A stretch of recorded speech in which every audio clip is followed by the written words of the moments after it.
Anadrigandita Swaparshninandipidya Gudam Tato Nilam Staneshu Satsunameyaj Jita Klamaha. Hare Krishna. By the strength of scientific knowledge, one should be well situated in the absolute realization and thus be able to extinguish all material desires. One should then give up the material body by blocking the air hole through which stool is evacuated with the heel of one's foot and by lifting the life air from one place to another in the six primary places. Text number 20. Nabhyam stitam hridi adiropya tasmad udanagatrayo tamnayin muni tato nusandaya diya manasvi swatalumulam sanakairnayate. The meditative devotee should slowly push up the air. Sorry. The meditative devotee should slowly push up the life air from the navel to the heart, from there to the chest, from there to the root of the palate. He should search out the proper places with intelligence. Text number 21. Tasmad bruvor antaram unayeta niruddha satta yatano nepaksha stitva mahur tardam akunta dristir nirbidya murdam vishrajat param gataha. Thereafter, the bhakti yogi should push the life air up between the eyebrows and then, blocking the seven outlets of the life air, he should maintain his aim for going back home, back to Godhead. If he is completely free from all desires for material enjoyment, he should then reach the celestial hole and give up his material connection, having gone to the Supreme. Text number 22. Yadi prayasyan ripaparamityam vaiha yasanam utayad viharam astadipatyam gunasannivaye sahaiva gachin manasendriya ischa. However, O king, if a yogi maintains a desire for improved material enjoyments like the transference to the topmost planet, Brahmaloka, or the achievement of the eightfold perfection, traveling the outer space with the Vaihayasis, or a situation in one of the million of planets, then he has to take away with him the materially molded mind and senses. Text number 23. Yogeshwaranam gatimahurantar bahistrilokya pavanantaratmanam na karma bistam gatimapnuvanti vidya tapayoga samadhi bhajam. The, trans, the transcendentalists are concerned with the spiritual body as such by the strength of their devotion service, austerity, mystic power, and transcendental knowledge. Their movements are unrestricted beyond within and beyond the material worlds. The fruitive worker or the gross materialistics can never move in such an unrestricted manner. Text number 24. Vaishwanaram yati vihayasa gataha Sushumnaya Brahma Patena Sochisa Viduta Kalkota Harer Udasta Prayati Chakram Nripa Saisu Maram. O king, when such a mystic passes over the Milky Way by the illuminating Susumana to reach the highest planet, Brahmaloka, he goes first to the Vaishwanara, the planet of the deity of fire, wherein he becomes completely cleansed of all contamination, and thereafter he still goes higher to the circle of Saishumara to relate with the Lord Hari, the personality of Godhead. Text number 25. Tad Viswanabhim Tve Ativartya Vishnur Aniyasa Virajnenatmak Manaika Namaskritam Brahma Vidam Upaiti Kalpa Yushoyad Vibuddha Ramante. The Saishumara is a the Saishumara is the pivot of the turning of the complete universe, and it is called the navel of Vishnu, Garbhodakaya Vishnu. The yogi alone goes beyond this circle and Saishumara and attains the planet Mahaloka, where purified saints like Brigu enjoys the duration of life, 4.3 billion solar years.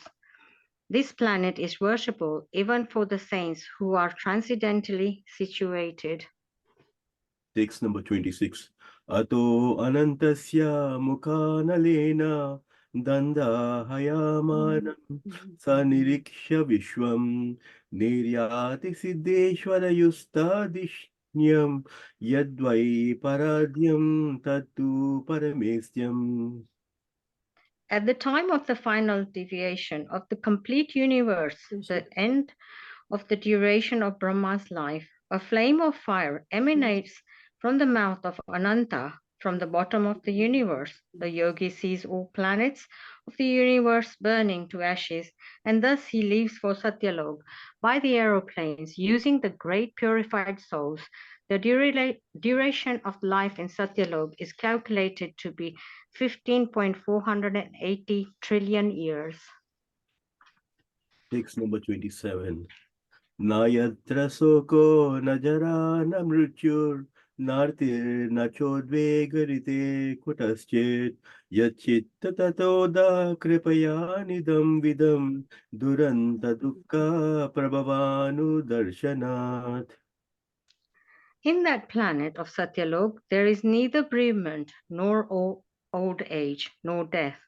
There is no pain of any kind, and therefore there is no anxieties, save that sometimes, due to the consciousness, there is a feeling of compassion for those unaware of the process of devotional service, who are subjected to the unsurpassable miseries in the material world.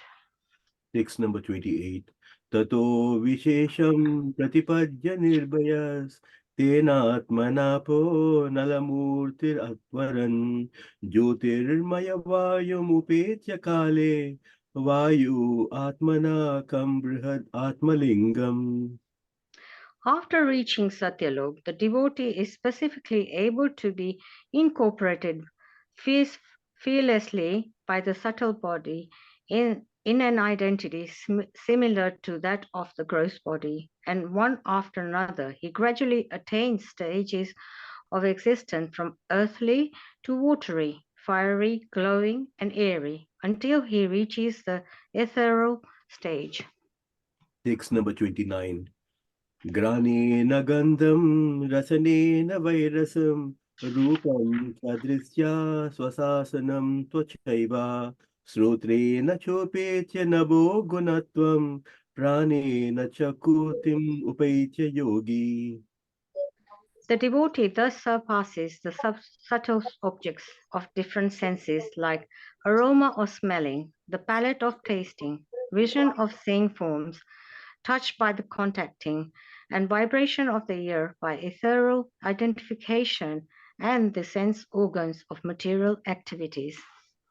Next number 30. Sabhuta sukshmendriya sannikarsham manomayam devamayam vikaryam samsadya gatya sahatena yati vijnana tatvam gunasannirodham. The, the devotee, thus surpassing the gross and the subtle form of coverings, enters the plane of egoism, and in that stage he merges the material modes of nature, ignorance and passion, in this point of neutralization, and thus reaches egoism in goodness. After this, all egoism is merged into the Mahatattva, and he comes to the point of pure self-realization.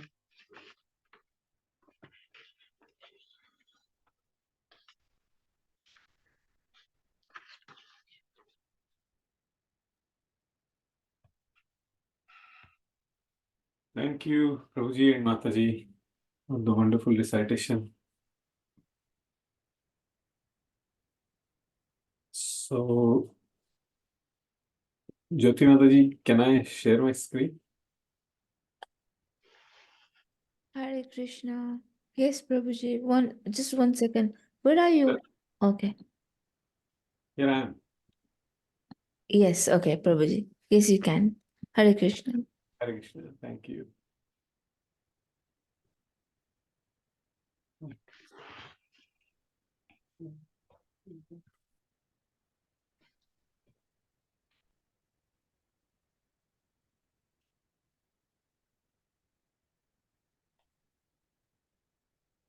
Okay, we will start. Om Namo Bhagavate Vasudevaya. Om Namo Bhagavate Vasudevaya. Om Namo Bhagavate Vasudevaya. Narayanam Namaskritya Naram Chaiva Narottamam Devim Saraswatim Vyasam Tato Jayamudirayeet. नष्टप्रायेषु अभद्रेषु नित्यं भागवत सेवया भगवती उत्तम श्लोके भक्तिर्भवति नैष्टकी यं प्राव्रजन्तमनुपेतमपेत कृत्यं द्वैपायनो विरह कातर आजु आवा पुत्रेति तन्मयतयो तर्वोऽभिनेदुस्तं सर्वभूतहृदयं मुनिमानतोऽस्मि. So we are going to read verse number 20th and 21st from the second canto's second chapter. So we'll start. Nabhyam stitam ruddhya dhiropya tasmat udanagatyo rasitam nayen munihi tatonusandhaya dhiya manasvi swataluhulam shanakair nayet. Translation and purport by His Divine Grace is Bhaktivedanta Swami Srila Prabhupada Ki Jai. The meditative devotee should slowly push up the life air from the navel of the heart, from there to the chest, and from there to the root of the palate. He should search out the proper places with intelligence. Purport. There are 6 circles of the movement of the life air, and the intelligent bhakti yogi should search out these places with intelligence and in a meditative mood. Among these, mentioned above is the Swadhisthana Chakra, or the powerhouse of the life air. And above this, just below the abdomen in the navel, is Manipura Chakra. Then, upper space is further searched out in the heart. One reaches the Anahata Chakra.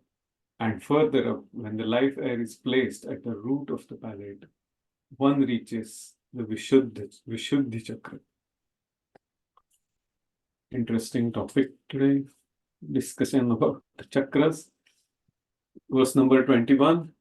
Tasmad bhruvorantara munnayeta niruddha saptaya yatano napekshaha sthitva muhurtar dharmakuntha drishti nirvidya murdhan visrujet param gataha.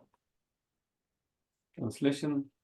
Thereafter, the bhakti yogi should push the life air up between the eyebrows, and then, blocking the 7 outlets of the life air, he should maintain his aim for going back home, back to Godhead. If he is completely free from all desires of material enjoyment, he should then reach the cerebral hole and give up his material connections, having gone to the Supreme. Purport. The process of giving up all material connections and returning home back to Godhead, the Supreme, is recommended herein. The condition is that one should be completely freed from desire for material enjoyment. There are different grades of material enjoyments in respect to duration of life and sensual gratification. The highest plane of sensual enjoyment for the longest period of life is mentioned in the Bhagavad Gita 9:20. Let's go to 9:20 quickly. Trevidyamam somapaha puta papa yadnairishishva swargatim prarthayante te punyamasadya surendra lokam ashnandi divyan divi deva bhogan. Translation here. Those who study the Vedas and drink the Soma juice, seeking the heavenly planets, worship me indirectly, purified of sinful reactions. They take birth on the pious heavenly planet of Indra, where they enjoy godly delights. Yeah, it's an interesting verse. All are but material enjoyments, and one should be thoroughly convinced that he has no need of such a long duration of life, even in the Brahmaloka planet. He must return home back to Godhead and must not be attracted by any amount of material facilities. In the Bhagavad Gita 2.59, let's go to 2.59. विषया विनिवर्तन्ते निराहारस्य देहिनः रसवर्जं रसोप्यस्य परं दृष्ट्वा निवर्तते. Very, very important, very famous verse. Those, the embodied soul, must be restricted from sense enjoyment. The taste for sense object remains. But seizing such engagements by experiencing a higher taste, he is fixed in consciousness. This is an important purport. We will read it a little later.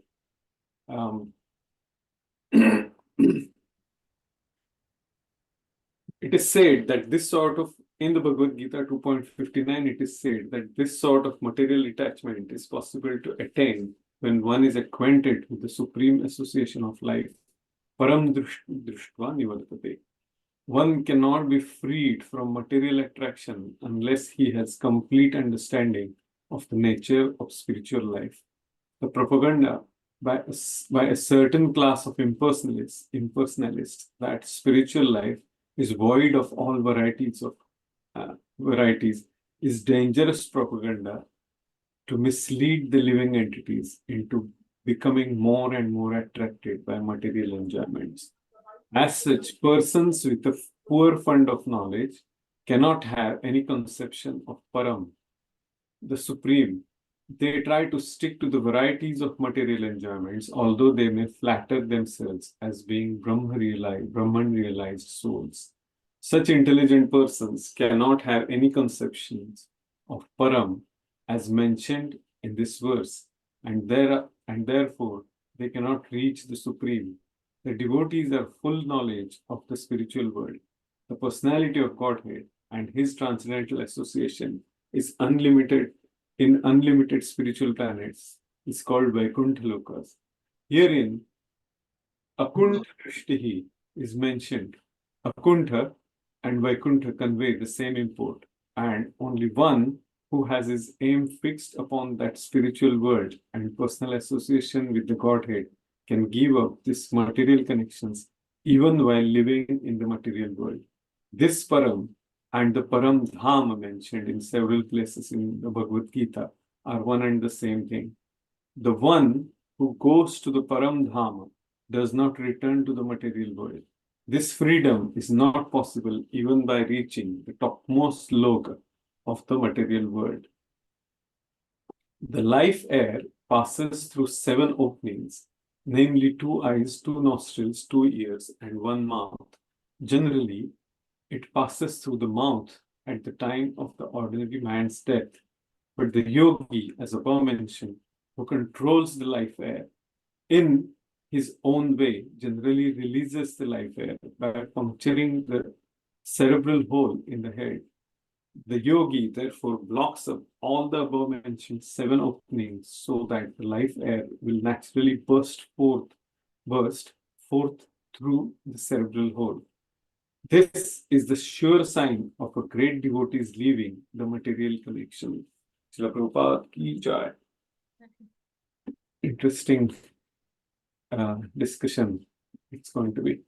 So, yeah, it's 20th verse.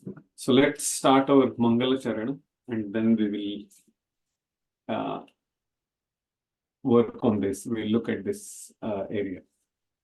Om Adnyantimirandasya Jnananjana Chakshuromilitam Yena Tasmai Shri Gurave Namaha Shri Chaitanya Manobhishtam Sthapitam Yena Bhutale Swayam Rupa Kadamayam Dadati Supadantikam Vandeham Shri Guru Shri Yuta Padakamalam Shri Gurun Vaishnavamscha Shri Rupam Sagrajatam Sahagana Raghunathanvitam Tum Sajivam स अद्वैतं स अवधूतं परिजनसहितं कृष्णचैतन्यदेवं श्रीराधा कृष्णपादान् सहगण ललिता श्रीविशाखान्वितंश्च हे कृष्ण करुणा सिन्धो दीनबन्धो जगत्पते गोपेश गोपिकान्त राधाकान्त नमोऽस्तुते तप्त काञ्चन गौराङ्गी राधे वृन्दावनेश्वरी ऋषभानुसुते देवी प्रणमामि हरिप्रिये ॐ विष्णुपादाय कृष्णपृष्ठाय भूतले श्रीमते भक्तिवेदान्त स्वामी इति नामिने नमस्ते सरस्वती देवे गौरवाणी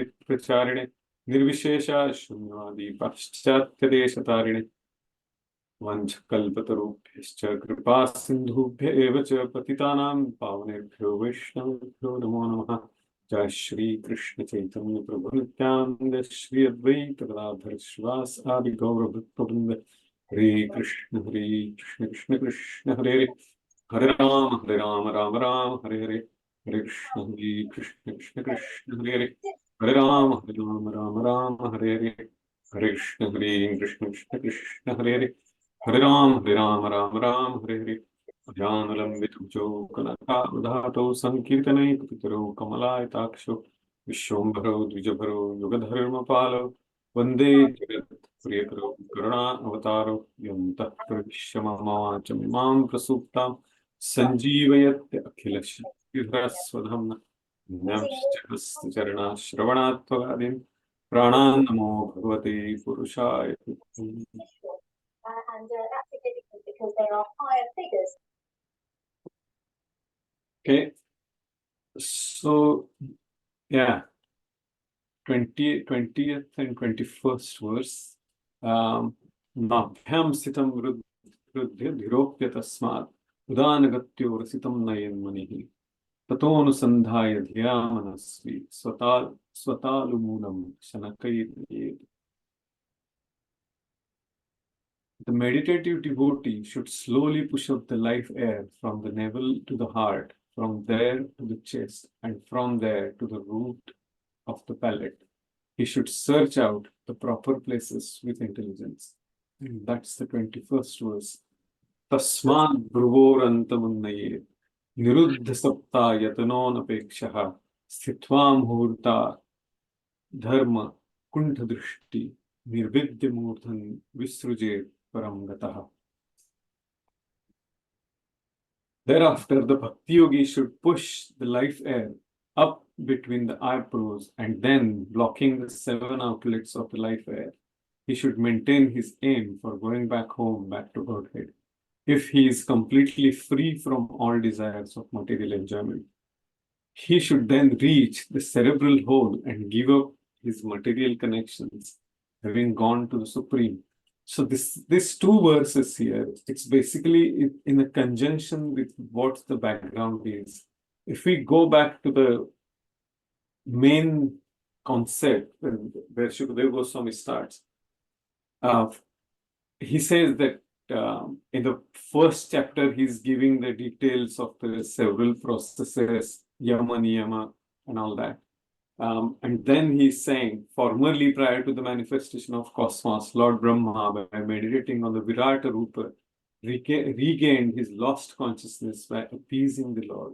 Thus, he was able to rebuild the creation as it was before.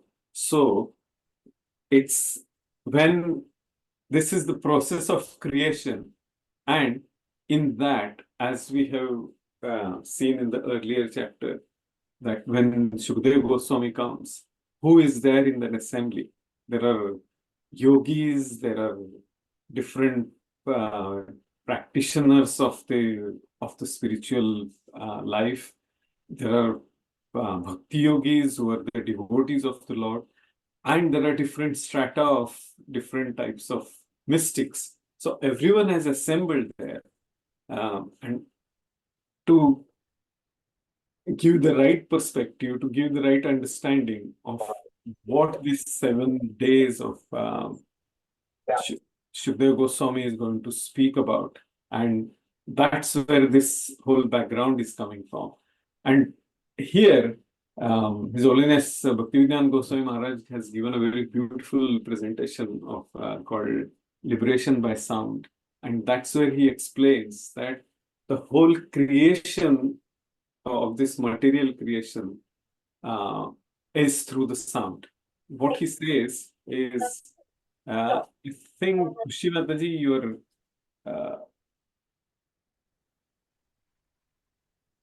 you get unmuted because of some strange reason. So that's the reason I'm muting you. Sorry. So what Maharaj explains in that, it's basically comes from Lord Kapil Dev explaining it to Mother Devavati in the third canto, which will come a little later.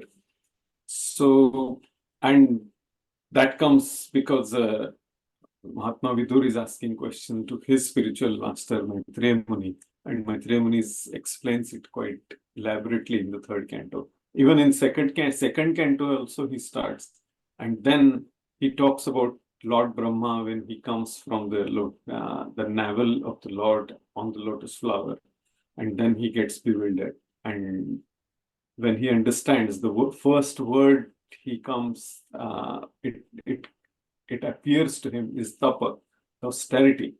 And in that austerity, when he starts performing, what he realizes, and that's where he understands that's where he gets the impetus of creation of this material world, which will come later. So this is the chakra, how he has created us by saying the specific word called Ashrigram. Ashrigram means the entity who has a lot of blood in the body. And here we are, we have a lot of blood in our body. When he said, in this blood, the important point our all bodies, all of us have, are the life air and chakra. The air actually rotates through those life air. And there are 6 chakras. There are different theories, which one you follow. It depends on that. And all are coming from the Patanjali Yoga Sutra of Patanjali Muni. So in certain contexts, the number of chakras change from 6 to 7 to 8 to up to 88,000. So there are different chakras in the body. And that's where our life air keeps circulating. We will quickly go through some of the chakras. Does anyone know?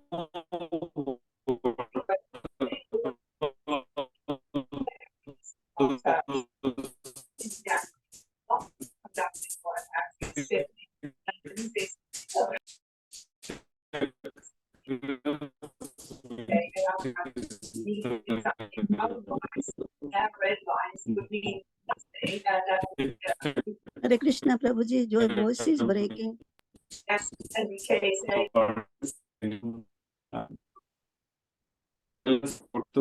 Your voice is breaking, Prabhuji. Yeah, Hare Krishna Paragraph Prabhu, we can't hear your voice. Your voice is breaking, Prabhuji. Hare Krishna Paragraph Prabhu, can't hear your voice.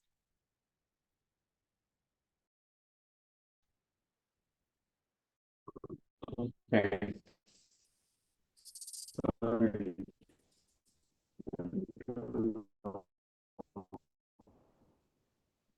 What's this? The chakra. Okay. The first chakra is called Mooladhara chakra. As the name suggests, Moola means root, Adhar means support. So that is the root chakra, the Mooladhara chakra. And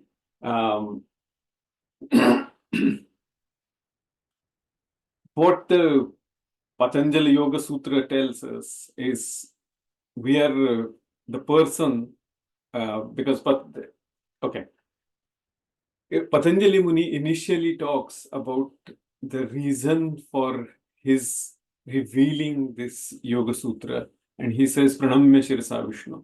So to dedicate our life at the lotus feet of Lord Vishnu, Pranamya Shirasa Vishnu, our head should always be bowed down to the lotus feet of Lord Vishnu. That's how he starts the beginning of the Patanjali Yoga Sutra. And that's where, and then he gives the explanation of all the different chakras, different wheels in our body. So he says that the energy we have to fix on different chakras and for different reason. So the Muladhara chakra is the one which is where all the desires start, and all our material desires, and then transferring those material desires for the purification of our existence. That's where and that's the reason it's the base, it's the root chakra, and activation of that chakra with this in Kundalini Shakti and all that, it comes from the Patanjali Yoga Sutra, that it gives us that understanding of we have to detach ourselves from the body. And that's how the whole idea of Patanjali Yoga Sutra is. Now, we will come to that point of detachment from the body. His Holiness Bhakti Charu Maharaj gives a very beautiful reasoning that he says the word detachment itself is very negative word. So why are we talking about detachment? We will come to that point. Let's go through those 6 chakras first. Then comes the Swadhisthana chakra. It comes to the Ahankar, because who I am, what is my identity, what this body is for. And that is the Swa Adhishtan. Adhishtan means the establishments. And what is, who am I? That's the, that gives us the understanding of the body. So all the lusty desires which come to our mind, it comes through that Swadhisthana chakra. And that is where it is located. The first Muladhara chakra is located right at the base, the end of our spinal cord. Swadhisthana chakra is near the navel, just below the navel. That's where the Swadhisthana chakra is, and it is all related to our lusty or sex desires. Then comes the Manipur chakra, which is located at the navel, and this is associated with the related to our karmic karma, what activities we want to do. So far what we have seen is the 3 chakras, it's going up, and then elevation of those chakras means if your desires are getting purified, which is coming from the Muladhara chakra, obviously there will be a control on the how to use our lust in the Swadhisthana chakra. That will come in the control. And then comes the Manipur chakra. And obviously, as soon as Lord says in the 3rd chapter of the Bhagavad Gita, if someone can, and then eventually in 6th chapter of Bhagavad Gita, he talks about the controlling the mind. If the person can come to a certain control on the first 2 chakras, then obviously the physical and the spiritual powers through the karma, through what actions the person does, it comes to the Manipur chakra, which is located near the navel. And as we have seen, as we just talked about it, the movement of the air, that's the main control. And that's where the pranayam comes in the picture. We'll come to that point in a few minutes. After Manipur chakra, the next important chakra is Anahata chakra, and it is located near the heart. What is the relation? What is the importance of heart in our life? It is the relationship, the love, the exchange, and it's a very, very important chakra for us. When I came to this movement, and that time I was quite confused that the way we offer obeisances, and I asked so many devotees and my Shiksha Guru, Bhaktivedanta Goswami Maharaj, and he said that what the most important point, the way we offer obeisances in our temples, is because we want to have that relationship with the Lord. that love and affection, and that's from the heart. And that's why we are offering our heart to the Lord. My brain is not capable and superior enough. It cannot give me the loving relationship. And that's the reason Anahata Chakra is very important chakra for devotees to meditate on, because Lord is there and our soul is based there. And that chakra, as soon as we have first three chakras, the desires are purified, there will be a great relationship among the our people in our surrounding with other living entities, and eventually, what's the reason behind that? Because the relationship with the Lord, if that becomes sweeter, automatically all other relationship will become sweeter. As His Holiness Giriraj Maharaj says, I have quoted it in several earlier discussions, that sweet relationship and natural products, that is the basis of our happiness in this material world. And now you can imagine how important that Anahata Chakra is. Next chakra is Vishuddha Chakra, where it is located as the throat. That is the Vishuddha Chakra, as Prabhupada was explaining that in the purport.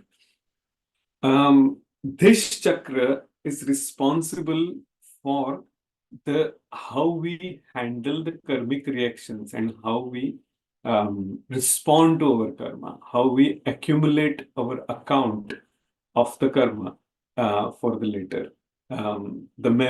Because it is related to the memories, what you speak and what are the karmic reactions you accumulate because of the earlier karma, whether it is good, bad, everything. That is related to the Vishuddha Chakra, because it is related to our larynx, to our sound. So if you speak proper, the devatas, they empower the person to have even sweeter relationship, to have a good karma.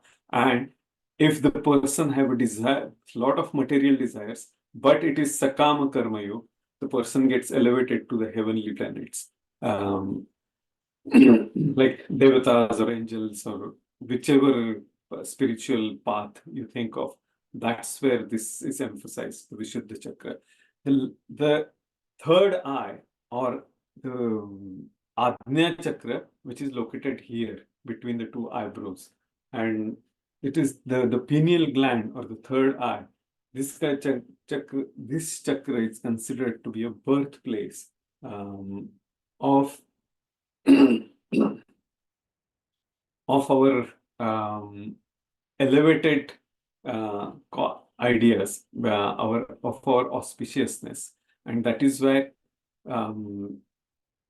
when the person's consciousness is elevated, automatically the all auspiciousness comes to the in the surrounding. And that is why Lalat, or this Kapal, it is called, that is the sign, what is written here, the destiny. That's why people say, oh, here, if it is auspicious, it will happen. Those all Indian traditions, people always point to this area, and that's because of this Ajna Chakra. Now, the seventh chakra, which is located here, that is called Sahasrartha Chakra or Brahmarandra. But for 6 chakras which are related to the people are working on, you cannot work on the Brahmarandra. That is the one which where to release the life air from for the yogis. And the 6 chakras are the one which are for our elevation, Kundalini Shakti, and all that. So here, coming back to our original point, that now Shukdev Goswami, in all the earlier verses, he's talking about the material life, and then how to live simple, and then what is the purpose of our senses and our organs and everything, and how to how to live a simple life. Then he talks about the personality of Godhead, his features, and then it comes to a point that how the meditation should begin. Now, he's giving this idea of yogis, how yogis meditate um, on the Supreme Personality of Godhead. So where it comes from primarily, it is the idea of Paramatma meditation. And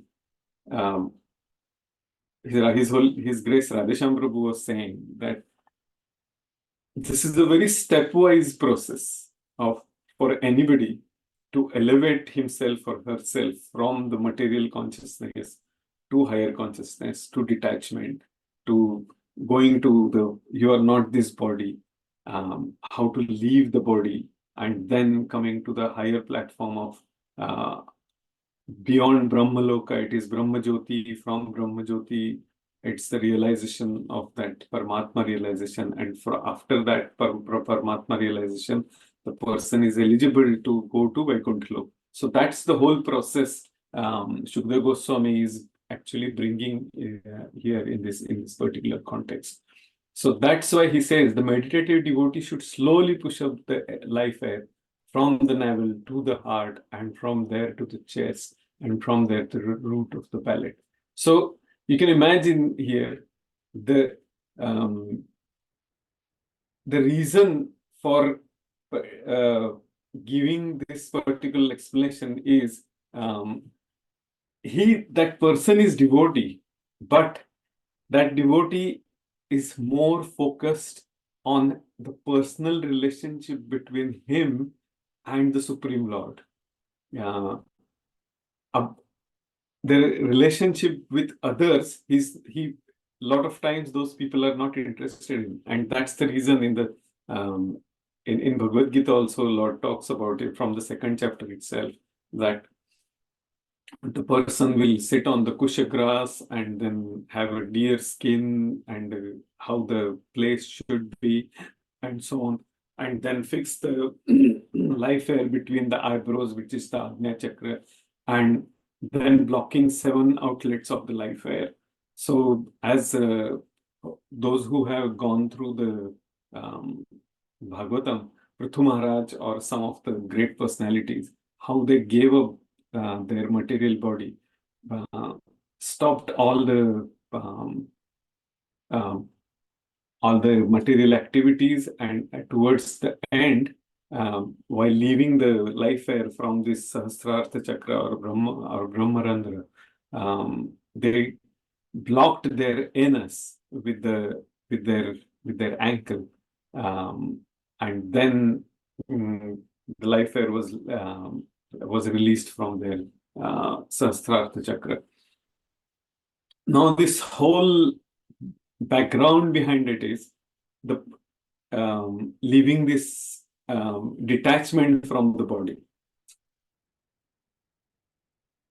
A person who wants to detach himself or herself from the body, that means there is more of I will be able to do it if I find the manual. That's the mentality, right? If I get the right steps, I will do those steps and I will find my own way. Obviously, as some of the great yogis have achieved this goal, and they went from one planet to the higher planet, and then their body was from earthly body to the more of a subtle body, and then towards the end they realize that is in a Brahmalok or Maharlok, and that's where they had that understanding that there is something higher than that, and that's how they went back to Vaikuntha Lok, went back to Godhead. There are certain stories like that. One of the famous story, what we all know, is from Brihad Bhagavatamrita, when the Gopakumar, he went from one step, higher step, and finally went up to Dwarka, and all the queens of Dwarka were in the spiritual Dwarka, in the Vaikuntha Lok. They were treating him like his own son, and still he was not happy. Why? Because that sweetness, that madhurya relationship, he could not get even in the Dwarka. And that's where he came back to the earthly planet, came to this Bhuvrindavan, had that serving attitude, and finally he saw the Supreme Lord and he fainted. And then Krishna took him to his eternal abode, Golok Vrindavan. So it's a little bit esoteric topic, but that's what the background is. Now, coming to the Bhagavad Gita part of where do we find this restraining from senses? Which chapter starts with? Where Lord starts with one who restrains the senses of action, but whose mind dwells on sense objects, certainly deludes himself and is called a pretender, mithyachara. Which chapter it is in? Chapter 6. Chapter 8. Chapter 8? No. Chapter 3, Mataji. Thank you. Hare Krishna.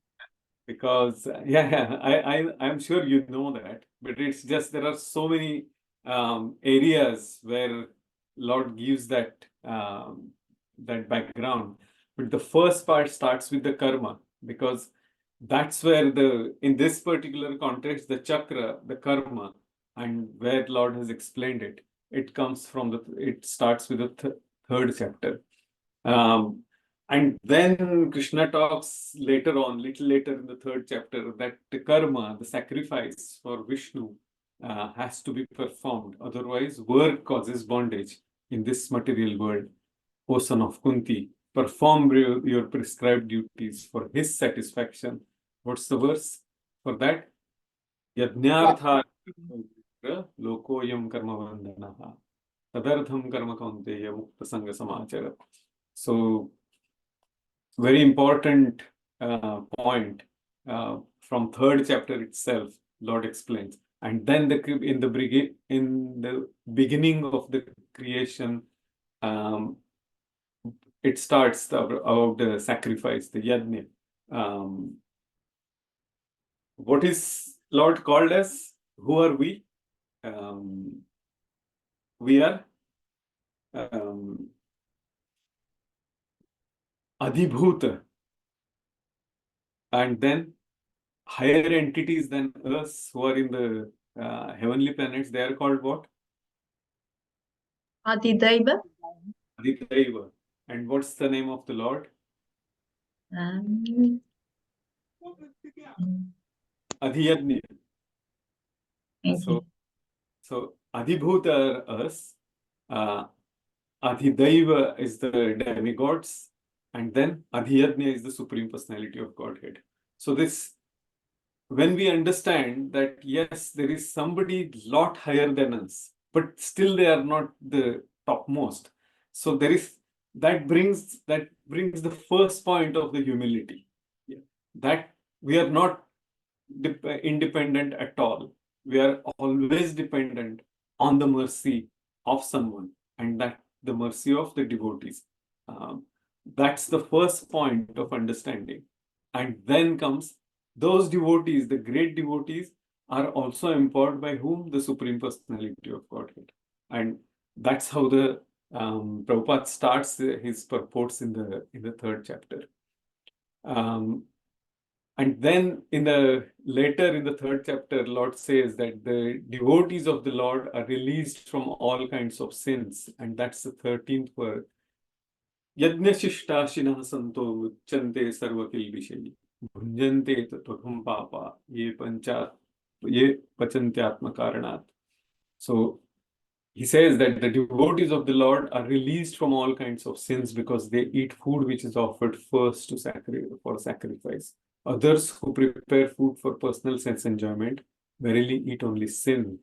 So, and then later on, Lord gives the explanation of the rains and the food grains and everything else in the 3rd chapter itself. So that's our basic requirements, our karma, and related to this chakra. That's what we are. That's what this relationship is in the Bhagavad Gita. I was talking about. And then he talks, and towards the end, if we see the 7th chapter of Bhagavad Gita, the last verse, who can tell the last verse of the Bhagavad Gita? Sadhibhutadidaivam mam sadhyajnam cha ye viduhu prayanakale pi cha mam te viduri pi cha mam te viduryukta chetasaha. Very, very powerful, very important verse. Here he says that those in full consciousness of me, who know me, the Supreme Lord, to be the governing principle of the material manifestation of the demigods and of all methods of sacrifice, can understand and know me, the Supreme Personality of Godhead, even at the time of death. So this whole discussion currently is because of the chapter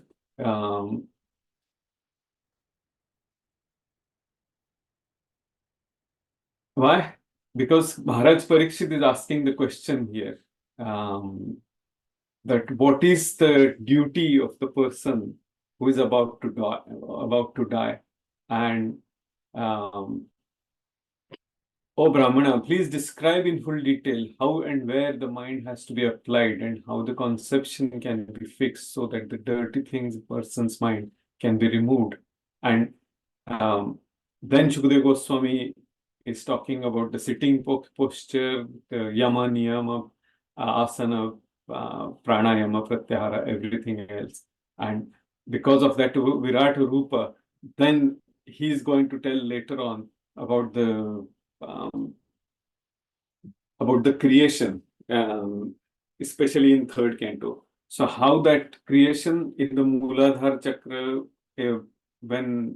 what are the words or what are the mantras, what are the dhatus specifically in Sanskrit, were uttered first, and then how the words came in the scene, and then what are all the shlokas from the and how the Vedas were recited. That is the whole process of material creation will be explained later on. Let's go back to our main point here. Yeah. So this particular verse, what we were talking about, and param drishtva nivartate. So I was thinking about reading this particular purport because this purport is very relevant to today's chakra and asana and all the Ashtanga Yoga discussion. Who would like to read this purport? Because I keep talking a lot, so someone else can read. I can hear other devotees' voice. So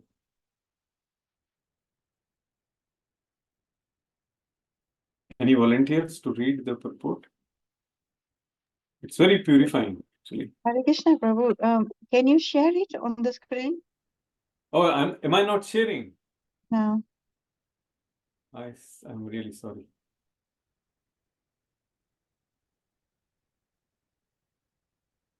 Is that because of the connection?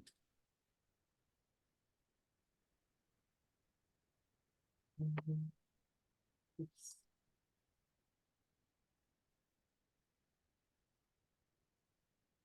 Oh, I thought Okay. sounded like I was talking to myself then. Okay. Okay, thank you, Prabhu. Okay, this purport you want me to. Which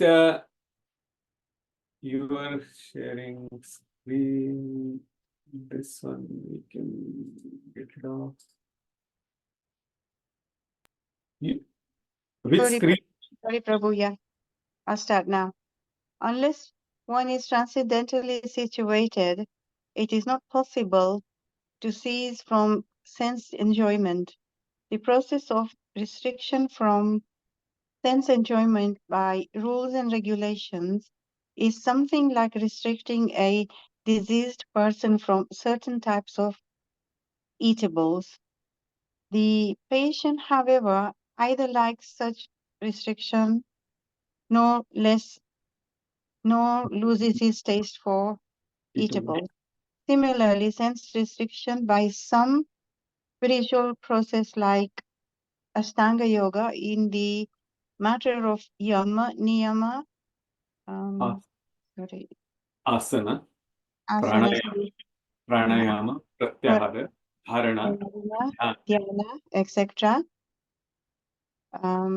Is recommended for less intelligent person who have no better knowledge, but one who has tasted the beauty of Supreme Lord Krishna in the course of his advancement in Krishna consciousness no longer has a taste of dead material things. Therefore, restrictions are there for the less intelligent neophytes in the spiritual advancement of life, but such restrictions are only good until one actually has a taste for Krishna consciousness.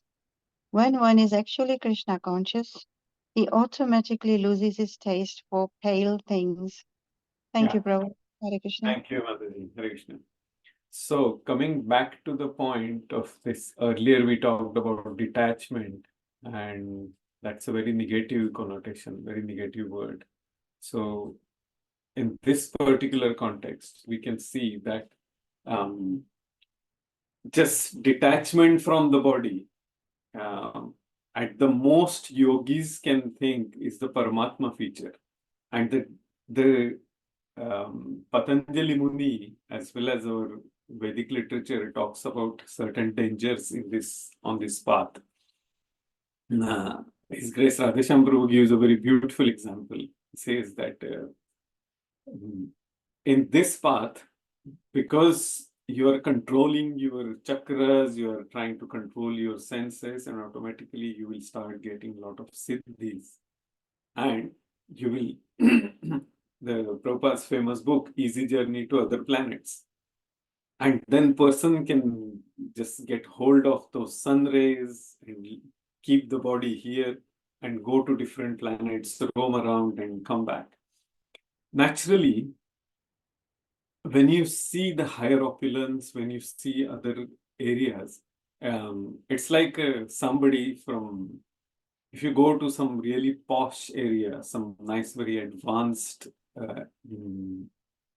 very beautiful place, there will be attraction. The senses will automatically start demanding that, yes, I want to enjoy, I want to eat palatable food, I want to do this, and then senses will keep asking.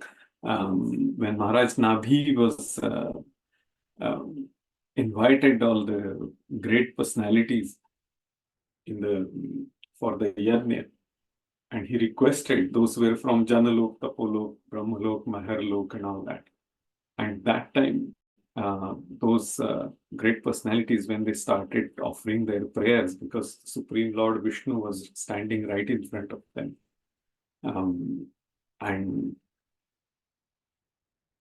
as like in case of like Dhruva Maharaj, Lord understood that they want to offer the prayers, but they are completely overwhelmed with the emotions that their supreme Aradhya Deva, their Lord, is right in front of them. And at that time, they say the prayer. It's a long prayer. It's in Gadya. So, and in that prayer, in those all the prayers, they say one very beautiful prayer. They say that, O Lord, our senses will be like the animals who are caught in a forest fire and they don't know what to do.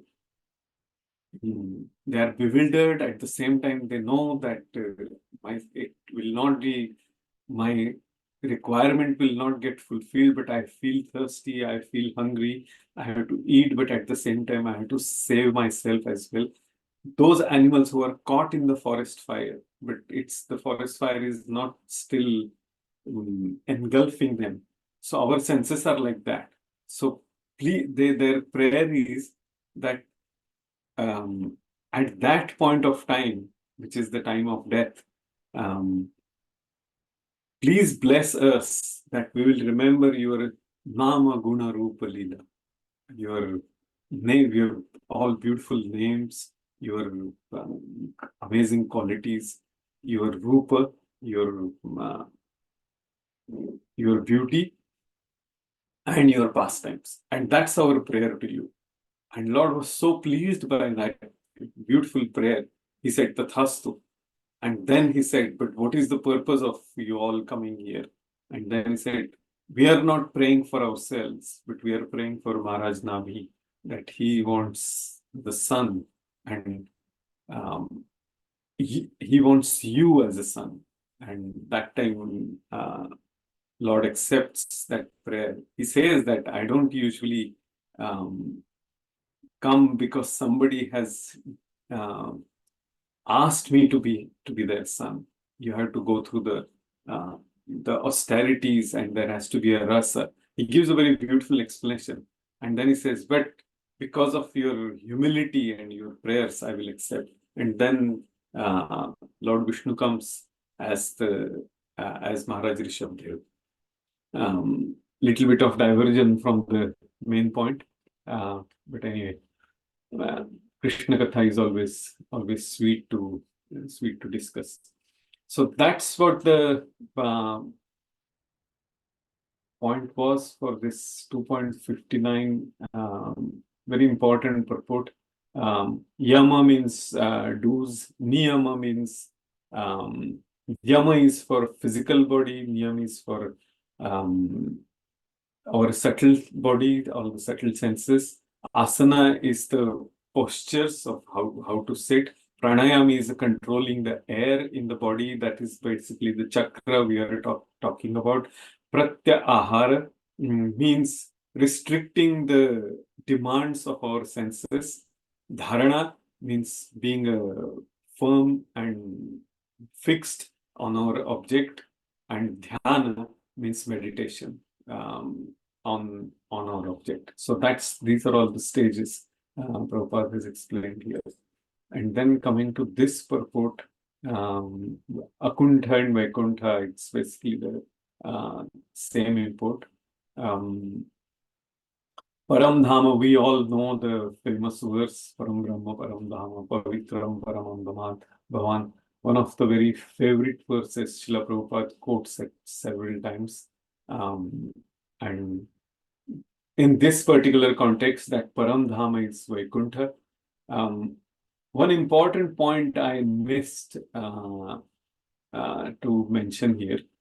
This whole process is to go to the Vaikuntha Lok. And that is for the personalities, that is for the yogis who are following the process, the Vedic process of elevating themselves from one to another. And that's where the Radhesham Prabhu's analogy comes. He says that if you have a lift, and if you are going to from first floor to the last floor, which is, for example, 21st floor, we can say here. If we have a desire to see what's there on every floor, obviously it will take time, and then all the illusory attractions in between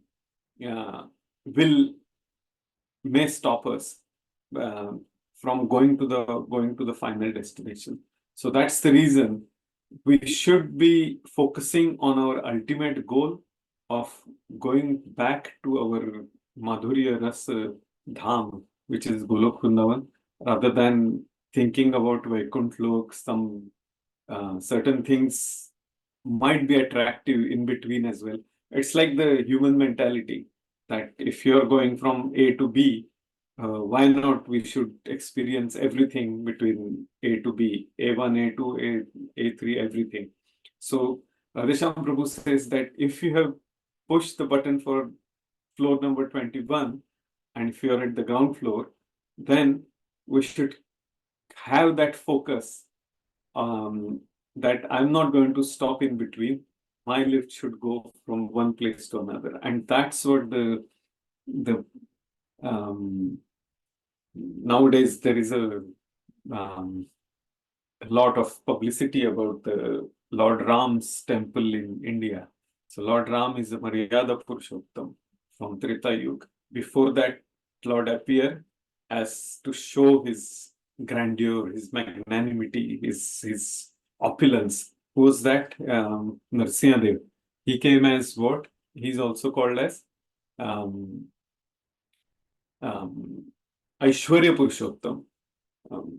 Then came Maryada Purushottam to show that yes, we have to restrict ourselves in the process of how in this material world, showed by the example. And then came the Supreme Lord Krishna himself as a Leela Purushottam. The relationship, that's what he gave the essence to all of us. And then came the Supreme Lord as Audarya Purushottam, the most munificent, the most merciful, Parama Karuna Ras. And that's Chaitanya Mahaprabhu. And he says that he has given us the path of chanting the holy name, congregational chanting, serving the Vaishnavas, and association of Vaishnavas and everything.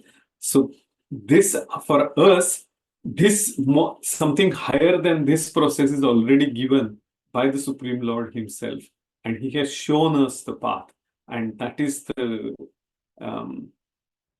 epitome of rasa, which is in the Chaitanya Charitamrita. From Bhagavatam, when we start studying Chaitanya Charitamrita, that's where we grasp we can understand the epitome of the Madhurya Ras in it. So that's what I thought of discussing today. Are there any questions or comments? Or anything anyone would like to add? I saw Amok Prabhu here. Yeah, he's there. Amok Prabhu, you have a lot of collection, Lord Chaitanya's, as a Jiva Goswami says in Priti Sandarbha, Lord Chaitanya is like a mad emperor. Whomever has a desire, he opens his treasure and gives the most beautiful jewels and everything, all the ornaments. So, Amok Prabhu, do you have anything to add? Hare Krishna, Prabhuji. Krishna Prabhuji. Thank you so much, Prabhuji. It is very beautiful to hear all Krishna Katha. So this one, with regards to controlling of the senses, Vishñānam ekadeshe this Kapila Bhagavan says, Vishñānam ekadeshe manasa pranadharanam Vaikunta Leela Abhijhanam Samadhanam Tadatmanaha. So this one mentioned in the third canto. This is a yogi always Swadhishnyanam Ekadesi, concentrated mind, and keeping all his life and soul only on Vaikunta Leela Abhijhanam Samadhanam Tadatmanaha. So this one, so and also there the process is clearly mentions Pranasya Sodayen Margam Pura Kumbhakarecakaihi Pratikulena Vachittam Yatastiram Achinchalam.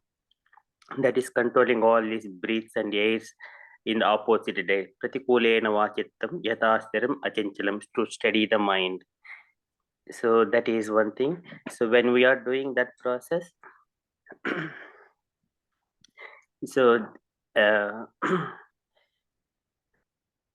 योग Vayognavyam yataloham matam chariti vaimalam. So the mind will be completely be purified. So how does that purifies? It is pranayamahi dahe dhoshan dharana vishe kilvishan pratyaharena samsarghan dhyanena anishwaran gunan. So this is the bit what happens when pranayamahi dahe dhoshan. When we do pranayama, all the doshas will be subsided. Dharana Abhishek Kilbishan, and whatever Kilbishan, any sinful activities that will be subsided. Dharana Abhishek Kilbishan. Pratyaharena Samsarghan. During the Pratyahara process, we will Samsarghan completely detach from the material world. Samsarghan. Dhyanena Anishwaran Gunan. And due to the meditation, we will overcome these three material modes of nature and transcended. So this is the yogi. Once this process is completed, then he will be concentrating on the yada manha swambirajam yogena susamahitam. Bhagavad there it mentions kastam bhagavadhyaye swanasagra avalokanaha, keeping the eyes half closed eyes on tip of the swanasagra avalokanaha, and kastam bhagavadhyaye, and only concentrate on the Supreme Personality of Godhead. And then we just meditate on the Lord's Supreme Personality of Godhead in the four-handed form. Prasannadanam bhojam padmagarbha arunekshanam nilotpaladala shyamam shankachakragadadaram. And starting with that one, there is a series of beauties of the Supreme Personality of Godhead, glorifying each and every part of the Lord. So that is later steps of the yogic process. First controlling the mind, later on concentrating on the Supreme Personality of Godhead. So these are the things, Prabhuji, I wanted to share. Thank you so much for. Oh, thank you. Wonderful. Very nice. Thank you very much. Krishna. Great. Hare Krishna. Anyone else? Any comments or questions? Hare Krishna, Prabhuji. These are Hare Krishna. These are all the processes described there. It's not for devotees, because all the some of the yogis, they just have the desire to visit the other planetary system, but they still have a little bit of devotion in them. They're not pure, because so many yogis are there who came to see Parikshit Maharaj and Bhishma Dev when they were living. But these two great devotees, they were going to the Vaikuntha Loka, to the back to Godhead. And these great sages, they were not there. They were here. They came in this material world, but they were not in the abode of the Lord.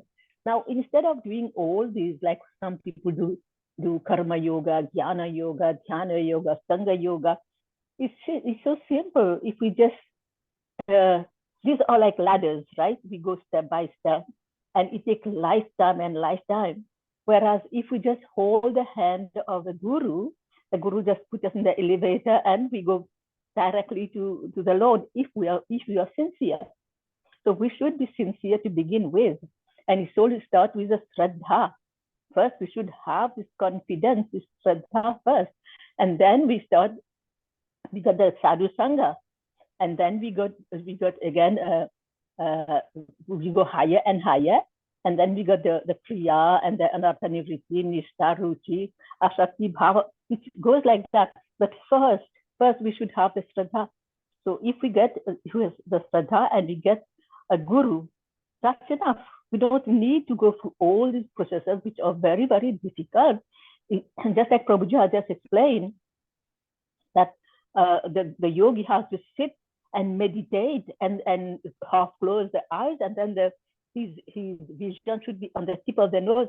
How long can a person do it in the Kali Yuga?